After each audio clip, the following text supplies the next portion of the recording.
Fan గుర్తు కొట్టేయాలి, గెలిపించాలి. ఈ అబ్బాయి నాకు అనవసరం, ఈ ఓటు నాకు కావాలి.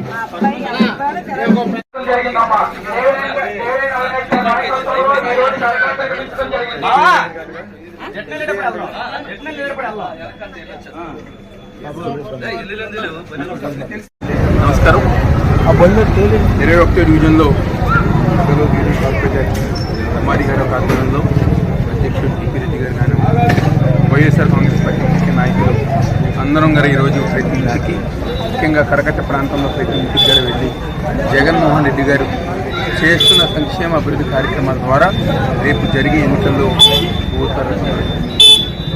చాలా సంతోషం. ఎందుకంటే 4 రోజుల క్రితం గారా 21వ డివిజన్లో మేము తిరిగినప్పుడు గారా మంచి స్పందన, మహిళలు పెద్దలు ప్రతి ఒక్కరి గారా మంచి స్పందన లభించి ఎట్టి పరిస్థితుల్లో ఈసారి జగన్మోహన్ రెడ్డి గారికి ప్రచారం చేసిన ప్రజానికానికి వాస్తవాలు తెలుసు.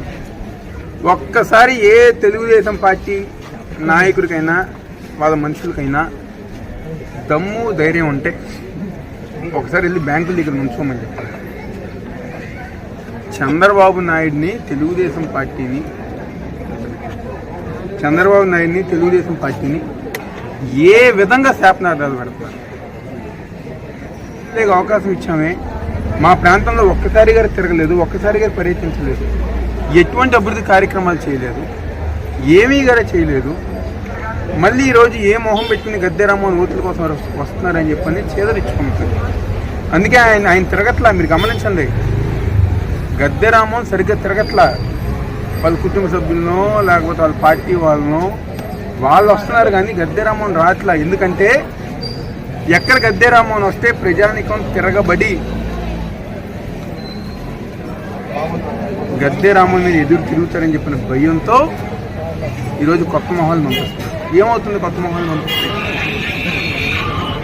గద్దె రామ్మోహన్ చేయని కార్యక్రమం చేసినట్టుగా ఉంటాయి. ఈరోజు ఇంకో పక్క గద్దె అనురాధ గారు ఏ ప్రాంతానికి వెళ్ళినా ఎక్కడైనా అభివృద్ధి కార్యక్రమం జరుగుతుంటే అది ఆఫ్ చేయాలని చెప్పిన ఎలక్షన్ కమిషన్ కంప్లైంట్ పెట్టారు. మన గొంతుల్లో కంప్లైంట్ పెట్టారు. చెప్పి పైకి నేనేమీ కాదు, నేను మంచిగా అంటే ప్రజానికి ఎందుకు నమ్ముతాను? ఈ నియోజకవర్గంలో దాదాపుగా 6 కోట్లతో నేను అభివృద్ధి కార్యక్రమాలు చేశాను. గత 5 సంవత్సరాల్లో నువ్వు 1 కోటి రూపాయలు చేసావా? ఈరోజు మేము ఎక్కడికెక్కడ వెళ్తుంది? కర్రకట్ట ప్రాంతంలో కమ్యూనిటీ హాల్ కట్టింది ఈరోజు జగన్మోహన్ రెడ్డి గారి ప్రభుత్వం.